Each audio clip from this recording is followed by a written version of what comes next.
ਵਾਹਿਗੁਰੂ ਜੀ ਕਾ ਖਾਲਸਾ ਵਾਹਿਗੁਰੂ ਜੀ ਕੀ ਫਤਿਹ। ਗੁਰੂ ਪਿਆਰਿਓ, ਅੱਜ ਬਹੁਤ ਹੀ ਅਹਿਮ ਵਿਸ਼ੇ ਤੇ ਆਪ ਜੀ ਦੇ ਨਾਲ ਗੱਲ ਕਰਨੀ ਹੈ। ਤੁਹਾਡੀ ਕੀਮਤ ਕੀ ਹੈ? ਤੁਸੀਂ ਕੀ ਹੋ? ਅਗਰ ਇਸ ਦੇ ਬਾਰੇ ਕੋਈ ਦੂਜਾ ਤੁਹਾਨੂੰ ਦੱਸਦਾ ਹੈ ਜਾਂ ਕੋਈ ਦੂਜਾ ਤੁਹਾਨੂੰ ਪ੍ਰਭਾਸ਼ਿਤ ਕਰਦਾ ਹੈ, ਇਹਦਾ ਅਰਥ ਇਹ ਹੈ ਕਿ ਤੁਸੀਂ ਆਪਣਾ ਆਤਮ ਵਿਸ਼ਵਾਸ ਗਵਾ ਲਿਆ ਹੈ। ਅਗਰ ਤੁਸੀਂ ਆਪਣਾ ਆਤਮ ਵਿਸ਼ਵਾਸ ਗਵਾ ਲਿਆ ਹੈ, ਇਹਦਾ ਅਰਥ ਇਹ ਹੈ ਕਿ ਤੁਸੀਂ ਜਾਂ ਤੇ ਹੀਨ ਭਾਵਨਾ ਦੇ ਸ਼ਿਕਾਰ ਹੋ ਚੁੱਕੇ ਹੋ ਤੇ ਜਾਂ ਤੁਸੀਂ ਹੀਨ ਭਾਵਨਾ ਦੇ ਸ਼ਿਕਾਰ ਹੋਣ ਵਾਲੇ ਹੋ। ਪਰਮਾਤਮਾ ਨੇ ਅਗਰ ਤੁਹਾਨੂੰ ਜਨਮ ਦਿੱਤਾ ਹੈ ਤਾਂ ਇਹਦਾ ਅਰਥ ਹੈ ਤੁਸੀਂ ਕਾਬਿਲ ਹੋ। ਜਿਸ ਵਕਤ ਪਰਮਾਤਮਾ ਨੇ ਤੁਹਾਨੂੰ ਮਾਤਾ ਦੇ ਉਦਰ ਦੇ ਅੰਦਰ ਨਿਮਣਾ ਸ਼ੁਰੂ ਕੀਤਾ ਸੀ ਨਾ, ਜਦੋਂ ਤੁਹਾਡੀ ਸ਼ੁਰੂਆਤ ਸੀਗੀ, ਤੇ ਪਿਆਰਿਓ ਤੁਹਾਡੇ ਨਾਲ ਦੇ ਇਸ ਦੌੜ ਦੇ ਅੰਦਰ ਬਹੁਤ ਸੀਗੇ, ਲੱਖਾਂ ਸੀਗੇ ਕਿ ਮਾਤਾ ਦੇ ਉਦਰ ਦੇ ਅੰਦਰ ਜਗ੍ਹਾ ਮਿਲ ਜਾਏ। ਪਰ ਉਸ ਵਕਤ ਉਹਨਾਂ ਲੱਖਾਂ ਨੂੰ ਜੋ ਤੁਹਾਡੇ ਨਾਲ ਦੌੜੇ ਸੀਗੇ, ਉਹਨਾਂ ਨੂੰ ਜਗ੍ਹਾ ਨਹੀਂ ਮਿਲੀ, ਤੁਹਾਨੂੰ ਜਗ੍ਹਾ ਮਿਲ ਗਈ ਹੈ। ਤੁਹਾਨੂੰ ਮਾਤਾ ਕੇ ਉਦਰ ਮੈਂ ਪ੍ਰਤਪਾਲ ਕਰੇ, ਮਾਂ ਦੇ ਉਦਰ ਦੇ ਅੰਦਰ ਪਰਮਾਤਮਾ ਨੇ ਤੁਹਾਡੀ ਪਾਲਣਾ ਕੀਤੀ ਹੈ। ਕੋਈ ਜ਼ਰੂਰੀ ਨਹੀਂ ਹੈਗਾ ਕਿ ਜੇਕਰ ਮਾਤਾ ਦੇ ਉਦਰ ਦੇ ਅੰਦਰ ਜਗ੍ਹਾ ਮਿਲ ਗਈ ਹੈ ਤੇ ਤੁਸੀਂ ਸੰਸਾਰ ਦੇਖੋਗੇ। ਬਹੁਤ ਵਾਰੀ ਐਸਾ ਹੋ ਜਾਂਦਾ ਹੈ, ਮਾਂ ਦੇ ਉਦਰ ਦੇ ਅੰਦਰ ਜਗ੍ਹਾ ਤੇ ਮਿਲ ਗਈ, ਪਰ 1 ਮਹੀਨਾ 2 ਮਹੀਨੇ ਗਰਭਪਾਤ ਹੋ ਗਿਆ, 6 ਮਹੀਨੇ ਗਰਭਪਾਤ ਹੋ ਗਿਆ, 7 ਮਹੀਨੇ ਗਰਭਪਾਤ ਹੋ ਗਿਆ। ਮਾਤਾ ਕੇ ਉਦਰ ਮੈਂ ਪ੍ਰਤਪਾਲ ਕਰੇ ਸੋ ਕਿਉ ਮਨੁ ਵਿਸਾਰੀਆ। ਮਹਾਰਾਜ ਜੀ ਨੇ ਤੁਹਾਨੂੰ ਜਗ੍ਹਾ ਦਿੱਤੀ, ਤੁਹਾਨੂੰ ਪਾਲਿਆ, ਤੁਸੀਂ ਜਨਮ ਲਿਆ। ਇਹਦਾ ਅਰਥ ਹੈ ਤੁਸੀਂ ਕਾਬਿਲ ਹੋ। ਤੁਹਾਨੂੰ ਆਪਣੀ ਕੀਮਤ ਦਾ ਅੰਦਾਜ਼ਾ ਇੱਥੋਂ ਹੀ ਹੋ ਜਾਣਾ ਚਾਹੀਦਾ ਹੈ ਕਿ ਤੁਸੀਂ ਸੰਸਾਰ 'ਚ ਸਾਹ ਲੈ ਰਹੇ ਹੋ। ਤੁਹਾਡੇ ਕੋਲੇ ਸੁੰਦਰ ਸਰੀਰ ਹੈ, ਜੀਵਨ ਹੈ, ਬਹੁਤ ਕੁਝ ਕੀਤਾ ਜਾ ਸਕਦਾ ਹੈ।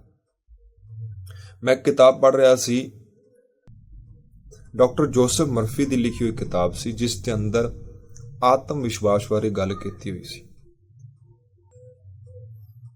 ਗੁਰੂ ਅਰਜਨ ਮਹਾਰਾਜ ਜੀ ਕਹਿੰਦੇ, ਜਾ ਕੇ ਹਿਰਦੈ ਵਿਸ਼ਵਾਸ ਪ੍ਰਭ ਆਇਆ, ਤਤ ਗਿਆਨ ਤਿਸ ਮਨ ਪ੍ਰਗਟਾਇਆ। ਕਹਿੰਦੇ ਇੱਕ ਪਿਤਾ ਨੇ ਆਪਣੇ ਪੁੱਤਰ ਨੂੰ ਆਪਣੇ ਪਾਸ ਬੁਲਾਇਆ ਔਰ ਬੁਲਾ ਕੇ ਤੇ ਇੱਕ ਬੇਸ਼ਕੀਮਤੀ ਚੀਜ਼ ਜਿਹੜੀ ਹੈ ਉਹਨੂੰ ਦਿੱਤੀ। ਇੱਕ ਬੁਕਸ ਚੋਂ ਇੱਕ ਪੁਰਾਣੀ ਘੜੀ ਕੱਢੀ, ਪੁਰਾਣੀ ਘੜੀ ਕੱਢ ਕੇ ਆਪਣੇ ਪੁੱਤਰ ਨੂੰ ਦਿੱਤੀ ਔਰ ਕਿਹਾ ਕਿ ਪੁੱਤਰ, ਇਹ ਘੜੀ ਜਿਹੜੀ ਹੈ ਇਹ 200 ਸਾਲ ਪੁਰਾਣੀ ਹੈ ਔਰ ਪਿਛਲੀਆਂ 3 ਪੀੜ੍ਹੀਆਂ ਤੋਂ ਸਾਡੇ ਪਾਸ ਚੱਲਦੀ ਆ ਰਹੀ ਹੈ। ਮੇਰੇ ਪਿਤਾ ਨੇ ਮੈਨੂੰ ਦਿੱਤੀ ਸੀ, ਮੇਰੇ ਪਿਤਾ ਦੇ ਪਿਤਾ ਨੇ ਮੇਰੇ ਪਿਤਾ ਨੂੰ ਦਿੱਤੀ ਸੀ, ਔਰ ਅੱਜ ਇਹ ਘੜੀ ਜਿਹੜੀ ਹੈ ਮੈਂ ਤੈਨੂੰ ਦੇ ਰਿਹਾ। ਹੁਣ ਤੇਰੀ ਮਰਜ਼ੀ ਹੈ, ਤੂੰ ਇਹਨੂੰ ਚਾਹੇ ਤੇ ਅੱਗੇ ਸੇਲ ਕਰ ਸਕਦਾ ਹੈ, ਤੂੰ ਚਾਹੇ ਤੈਨੂੰ ਸੰਭਾਲ ਕੇ ਰੱਖ ਸਕਦਾ ਹੈ, ਤੂੰ ਚਾਹੇ ਤੈਨੂੰ ਆਪਣੇ ਹੱਥ ਤੇ ਵੀ ਬੰਨ੍ਹ ਸਕਦਾ ਹੈ। ਹੁਣ ਉਸ ਪੁੱਤਰ ਨੇ ਆਪਣੇ ਪਿਤਾ ਦੇ ਵੱਲ ਹੈਰਾਨ ਹੁੰਦੇ ਹੋਏ ਦੇਖਿਆ ਤੇ ਕਿਹਾ ਵੀ ਬਾਪੂ ਜੀ, ਆਹ ਘੜੀ ਬਹੁਤ ਪੁਰਾਣੀ ਹੈ, ਇਸੇ ਕਰਕੇ ਮੈਂ ਇਹਨੂੰ ਬੰਨ੍ਹ ਕੇ ਤੇ ਬਾਹਰ ਜਾ ਨਹੀਂ ਸਕਦਾ, ਲੋਕ ਕੀ ਕਹਿਣਗੇ। ਰਹੀ ਗੱਲ ਇਸ ਨੂੰ ਸੇਲ ਕਰਨ ਦੀ, ਇਸ ਨੂੰ ਵੇਚਣ ਦੀ, ਇੰਨੀ ਪੁਰਾਣੀ ਘੜੀ ਖਰੀਦੇਗਾ ਕੌਣ? ਤੇ ਜੇ ਕੋਈ ਖਰੀਦ ਵੀ ਲਏਗਾ ਤੇ ਇਹਦੀ ਕੀ ਕੀਮਤ ਦੇਣ ਵਾਲਾ?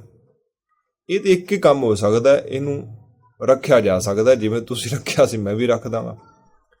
ਜਦੋਂ ਪੁੱਤਰ ਦੀ ਗੱਲ ਇਹ ਸੁਣੀ ਤੇ ਉਸਦੇ ਪਿਤਾ ਨੇ ਕਿਹਾ, ਚੱਲ ਪੁੱਤਰਾ, ਫਿਰ ਆਪਾਂ ਮਾਰਕੀਟ ਚੱਲਦੇ ਹਾਂ ਤੇ ਇਸ ਘੜੀ ਦੀ ਅਸਲ ਕੀਮਤ ਕੀ ਹੈ ਉਹਦੇ ਬਾਰੇ ਜਾਣਦੇ ਹਾਂ। ਆਪਣੇ ਪੁੱਤਰ ਨੂੰ ਨਾਲ ਲੈ ਕੇ ਉਹ ਮਾਰਕੀਟ ਚਲੇ ਗਿਆ। ਸਭ ਤੋਂ ਪਹਿਲਾਂ ਉਹ ਇੱਕ ਘੜੀ ਸਾਜ਼ ਕੋਲ ਗਿਆ, ਜਾ ਕੇ ਘੜੀ ਦਿਖਾਈ, ਕਿਹਾ ਕਿ ਆ ਦੇਖੋ ਜਰਾ ਇਸ ਘੜੀ ਨੂੰ ਤੇ ਇਹਦੀ ਕੀਮਤ ਕਿੰਨੀ ਕੁ ਹੋਏਗੀ। ਹੁਣ ਉਹ ਘੜੀ ਸਾਜ਼ ਜਿਹੜਾ, ਉਸਨੇ ਘੜੀ ਨੂੰ ਦੇਖਿਆ, ਪਰਖਿਆ ਔਰ ਦੇਖਣ ਪਰਖਣ ਤੋਂ ਬਾਅਦ ਕਹਿਣ ਲੱਗਾ, ਜੀ ਘੜੀ ਬਹੁਤ ਪੁਰਾਣੀ ਹੈ ਤੇ ਮੈਂ ਤੁਹਾਨੂੰ ਇਹਦਾ ਕੋਈ ਬਹੁਤਾ ਕੁਝ ਤੇ ਨਹੀਂ ਦੇ ਸਕਦਾ, ਹਾਂ $5 ਦੇ ਸਕਦਾ ਇਹਦੇ। ਹੁਣ ਪੁੱਤਰ ਨੇ ਆਪਣੇ ਪਿਤਾ ਵੱਲ ਦੇਖਿਆ ਔਰ ਮੁਸਕਰਾਇਆ, ਕਿਹਾ, ਪਿਤਾ ਜੀ, ਮੈਂ ਤੇ ਤੁਹਾਨੂੰ ਪਹਿਲੇ ਹੀ ਕਿਹਾ ਸੀ ਵੀ ਇਸ ਘੜੀ ਦੀ ਕੀ ਕੀਮਤ ਮਿਲਣੀ ਹੈ, ਪਰ ਤੁਸੀਂ ਜਿੱਦ ਤੇ ਅੜ ਗਏ। ਪਿਤਾ ਨੇ ਆਪਣੇ ਪੁੱਤਰ ਨੂੰ ਕਿਹਾ, ਨਹੀਂ ਪੁੱਤਰ, ਆਪਾਂ ਅੱਗੇ ਚੱਲਦੇ ਹਾਂ, ਦੇਖਦੇ ਹਾਂ ਜੀ। ਔਰ ਅੱਗੇ ਇੱਕ ਸ਼ਾਹੂਕਾਰ ਦੇ ਪਾਸ ਗਏ, ਐਸੇ ਬੰਦੇ ਕੋਲ ਗਏ ਜਿਹੜਾ ਬੰਦਾ ਚੀਜ਼ਾਂ ਲੈ ਕੇ ਤੇ ਕੁਝ ਰੁਪਈਏ ਵਿਆਜ ਤੇ ਦਿੰਦਾ ਸੀਗਾ। ਤੇ ਸ਼ਾਹੂਕਾਰ ਨੂੰ ਜਾ ਕੇ ਘੜੀ ਦਿਖਾਈ। ਘੜੀ ਦਿਖਾ ਕੇ ਕਹਿਣ ਲੱਗੇ ਜੀ ਆਹ ਘੜੀ ਦੇਖੋ ਜਰਾ, ਇਹਦਾ ਕੀ ਦਿਓਗੇ। ਹੁਣ ਉਹ ਸ਼ਾਹੂਕਾਰ ਨੇ ਘੜੀ ਦੇਖੀ ਤੇ ਦੇਖਣ ਤੋਂ ਬਾਅਦ ਉਹ ਕਹਿਣ ਲੱਗਾ ਜੀ ਬਹੁਤ ਪੁਰਾਣੀ ਹੈ, ਇਹਨੂੰ ਤੇ ਕਚਰੇ ਦੇ ਡੱਬੇ 'ਚ ਸੁੱਟੋ। ਮੈਂ ਮੁਆਫੀ ਚਾਹੁੰਦਾ, ਮੈਂ ਇਸ ਦਾ 1 ਪੈਸਾ ਵੀ ਤੁਹਾਨੂੰ ਨਹੀਂ ਦੇ ਸਕਦਾ, ਕਿਉਂਕਿ ਘੜੀ ਕਿਸੇ ਕੰਮ ਦੀ ਨਹੀਂ ਹੈਗੀ। ਹੁਣ ਉੱਥੋਂ ਬਾਹਰ ਨਿਕਲੇ ਤੇ ਪਿਤਾ ਕਹਿਣ ਲੱਗਾ ਪੁੱਤਰਾ ਇੱਕ ਜਗ੍ਹਾ ਹੋਰ ਰਹਿੰਦੀ ਹੈ, ਉੱਥੇ ਹੋਰ ਜਾਣਾ ਹੈ। ਆਪਣੇ ਪੁੱਤਰ ਨੂੰ ਲੈ ਕੇ ਉਹ ਇੱਕ ਮਿਊਜ਼ੀਅਮ ਦੇ ਅੰਦਰ ਪਹੁੰਚਿਆ। ਉਸ ਮਿਊਜ਼ੀਅਮ ਦੇ ਮਾਲਕ ਨੂੰ ਮਿਲਿਆ, ਜਾ ਕੇ ਉਸਨੂੰ ਘੜੀ ਦਿਖਾਈ। ਉਸਨੇ ਘੜੀ ਦੇਖੀ, ਕੁਝ ਸਮਾਂ ਉਸਨੇ ਉਸਨੂੰ ਪਰਖਿਆ। ਦੇਖਣ ਤੋਂ ਬਾਅਦ ਕਹਿਣ ਲੱਗਾ ਜੀ ਇਹ ਤੇ ਬੇਸ਼ਕੀਮਤੀ ਚੀਜ਼ ਹੈ, ਤੁਸੀਂ ਕੈਸੇ ਸੰਭਾਲੀ ਹੋਈ ਸੀ। ਤੇ ਉਸ ਵਿਅਕਤੀ ਨੇ ਕਿਹਾ ਕਿ ਪਿਛਲੇ 2 ਸਾਲ ਪੁਰਾਣੀ ਹੈ, ਪਹਿਲਾਂ ਮੇਰੇ ਦਾਦੇ ਦੇ ਪਾਸ ਸੀ, ਫਿਰ ਮੇਰੇ ਪਿਤਾ ਦੇ, ਤੇ ਹੁਣ ਮੇਰੇ ਪਾਸ ਆਈ ਹੈ। ਉਹ ਵਿਅਕਤੀ ਕਹਿਣ ਲੱਗਾ, ਕਹਿੰਦਾ ਜੀ ਇਸ ਘੜੀ ਨੂੰ ਜੇਕਰ ਤੁਸੀਂ ਮੈਨੂੰ ਦਿੰਦੇ ਹੋ ਤੇ ਮੈਂ ਤੁਹਾਨੂੰ ਇਹਦਾ $1 ਮਿਲੀਅਨ ਦੇ ਸਕਦਾ ਹਾਂ, ਔਰ ਮੈਨੂੰ ਖੁਸ਼ੀ ਹੈ ਕਿ ਤੁਸੀਂ ਮੇਰੇ ਪਾਸ ਆਏ ਔਰ ਇਸ ਕੀਮਤੀ ਚੀਜ਼, ਬੇਸ਼ਕੀਮਤੀ ਚੀਜ਼ ਨੂੰ ਤੁਸੀਂ ਮੈਨੂੰ ਦਿਖਾਇਆ। ਪਿਤਾ ਬੜਾ ਖੁਸ਼ ਹੋਇਆ ਤੇ ਉਸ ਘੜੀ ਦੇ ਰੁਪਈਏ ਲੈ ਕੇ ਵਾਪਸ ਆਪਣੇ ਘਰ ਪਹੁੰਚਿਆ। ਜਦੋਂ ਵਾਪਸ ਘਰ ਚਲੇ ਗਿਆ, ਉਸਨੇ ਆਪਣੇ ਪੁੱਤਰ ਨੂੰ ਬੁਲਾਇਆ ਔਰ ਬੁਲਾ ਕੇ ਕਿਹਾ ਪੁੱਤਰਾ ਇੱਕ ਗੱਲ ਤੈਨੂੰ ਮੈਂ ਸਮਝਾਣੀ ਹੈ, ਇੱਕ ਗੱਲ ਹਮੇਸ਼ਾ ਪੱਲੇ ਬੰਨ੍ਹ ਕੇ ਰੱਖੀ। ਘੜੀ ਅਸਲ ਜਗ੍ਹਾ ਤੇ ਜਦੋਂ ਪਹੁੰਚੀ, ਅਸਲ ਥਾਂ ਤੇ ਜਦੋਂ ਪਹੁੰਚੀ ਹੈ, ਉਹਦੀ ਕੀਮਤ ਤਦ ਪਈ ਹੈ।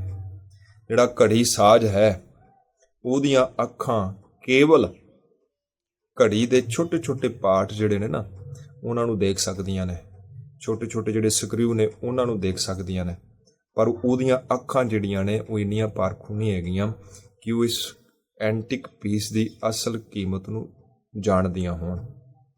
ਸ਼ਾਹੂਕਾਰ ਜਿਹੜਾ ਹੈ ਉਹ ਸਿਰਫ ਮਾਰਕੀਟ ਦੇਖਦਾ ਹੈ, ਮਾਰਕੀਟ ਪ੍ਰਾਈਸ ਦੇਖਦਾ ਹੈ, ਚੀਜ਼ਾਂ ਦਾ ਕੀ ਰੇਟ ਚੱਲਦਾ ਪਿਆ, ਕੀ ਨਹੀਂ ਚੱਲਦਾ ਪਿਆ, ਉਸ ਦੇ ਹਿਸਾਬ ਦੇ ਨਾਲ ਪੈਸੇ ਦਿੰਦਾ ਹੈ। ਪਰ ਉਹਦੀਆਂ ਅੱਖਾਂ ਵੀ ਉਸ ਐਂਟਿਕ ਪੀਸ ਨੂੰ ਪਹਿਚਾਣ ਨਹੀਂ ਪਾਈਆਂ ਵੀ ਉਸ ਦੀ ਕੀਮਤ ਕੀ ਹੋ ਸਕਦੀ ਹੈ।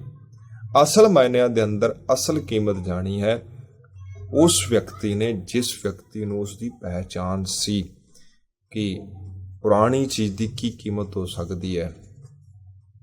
ਇਸੇ ਤਰ੍ਹਾਂ ਸੰਸਾਰ ਦੇ ਅੰਦਰ ਕਈ ਥਾਵਾਂ ਤੇ ਤੈਨੂੰ ਕਿਹਾ ਜਾਏਗਾ ਤੂੰ ਕਿਸੇ ਕੰਮ ਦਾ ਨਹੀਂ ਹੈਗਾ, ਤੂੰ ਕਾਬਿਲ ਨਹੀਂ ਹੈਗਾ, ਤੇਰੇ ਪੱਲੇ ਕੁਝ ਨਹੀਂ ਹੈਗਾ। ਅਗਰ ਤੈਨੂੰ ਕੁਝ ਐਸਾ ਸੁਣਨ ਨੂੰ ਮਿਲਦਾ ਹੈ ਤੇ ਉੱਥੇ ਹੀਨ ਭਾਵਨਾ ਦਾ ਸ਼ਿਕਾਰ ਨਹੀਂ ਹੋਣਾ। ਉੱਥੇ ਗੱਲ ਸਮਝ ਲੈਣੀ ਹੈ ਕਿ ਤੂੰ ਗਲਤ ਥਾਂ ਤੇ ਹੈ, ਗਲਤ ਥਾਂ ਤੇ ਹੈ। ਜਿਸ ਥਾਂ ਤੇ ਤੂੰ ਹੈ ਉਸ ਨੂੰ ਇਸ ਗੱਲ ਦਾ ਕੋਈ ਇਲਮ ਨਹੀਂ ਹੈ ਕਿ ਤੇਰੀ ਕੀਮਤ ਕੀ ਹੈ।